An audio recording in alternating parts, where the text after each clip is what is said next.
John Boehner. A big deal for what? What are you talking about? $4 trillion. $4 trillion. I'm saying we owe $70 trillion. I understand that, but it goes you can't to walk out a $4 trillion solution, which is basically just a way for the Democrats to avoid dealing with this until 2017. I'm not here to talk about plans to deal with this till 2017. I'm saying we've got a real problem, and I'm tired of Republicans and Democrats who either want Republicans who want to burn the place to the ground, and Democrats, with all due respect, who want to offer a plan that gets it through their end of their second term of their presidency, and then screws me and my kids when it's over. And until we do that, we have to deal with the extraction that is at foot. It is the reason the financial markets are behaving the way they're behaving. That is a mathematical fact. This is not some opinion. This is a mathematical fact.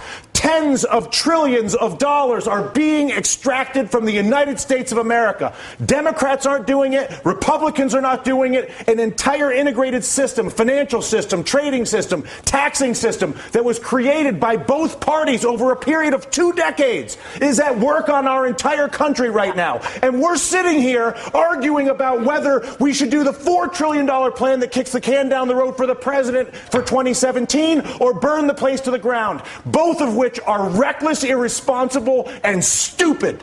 And the fact of the matter is, until we actually, and I'm sorry to lose my temper, but I tell you what, I've been coming on TV for 3 years doing this. And the fact of the matter is that there's a refusal on both the Democratic and the Republican side of the aisle to acknowledge the mathematical problem, which is that the United States of America is being extracted. It's being extracted through banking, it's being extracted through trade, and it's being extracted through taxation. And there's not a single politician that has stepped forward, Susan, to deal with this. But there's only one right now. The leader of the free world, whether you like it or not, the president of the United States is arguably one of the most powerful individuals we have out there. But and Susan, he's our what you're saying is exactly the point that Dylan is making. It's not about one guy. It's about all of them. No, I actually disagree. I think Dylan's saying it isn't about one guy. It is about one guy. What would you like him to do? I would like him to go to the people of the United States of America and say, people of the United States of America, your Congress is bought. Your Congress is incapable of making legislation on health care, banking, trade, or taxes, because if they do it, they will lose their political funding, and they won't do it.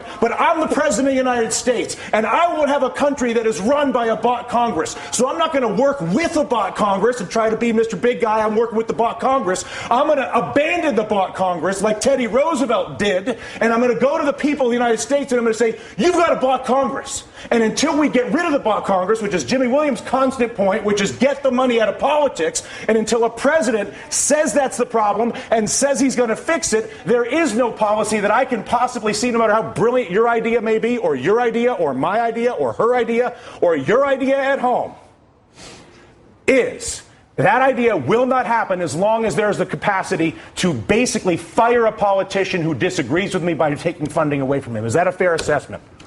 Money in politics is the root of all political evil. It is corruption at its worst. And until we step up and kick that out of the park, it's going to be the same system all and only the president could do that. We're going to No. Congress has to do it too. The Congress has to do it too. But I'll tell you what. How bad does it have to get? How much money has to be extracted? How many things have to be heard? Down to brass tacks. Okay, physically, what do? You go and give a speech right now. Right now. Right now. You say. And then what happens tomorrow? Tomorrow, what happens is you begin the process of actually investing in solving the problem. So I come out and I say, how? I create an infrastructure bank with 2% blending immediately. Once I explain to people the problem, once I explain to you have cancer, once you understand how screwed up your trade, tax, and banking policies are, believe me, you will have no issue when I incorporate an infrastructure bank that I fund with repatriated offshore money that I bring in and then use to create 2% direct lending to every business in America. Because when you realize that the banking system is fully corrupt and defrauding us,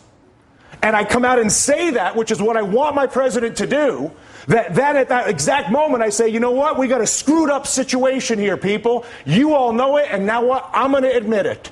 And as a result, not only have I admitted it, but we're going to begin the process of solving it like grown-ups. They did it in World War II. They did it after the Civil War. They did it in Latin America with the Brady bonds. We are not seeing it happen now. The panel stays a little more emotional than I anticipated getting at work this afternoon, but what am I going to do?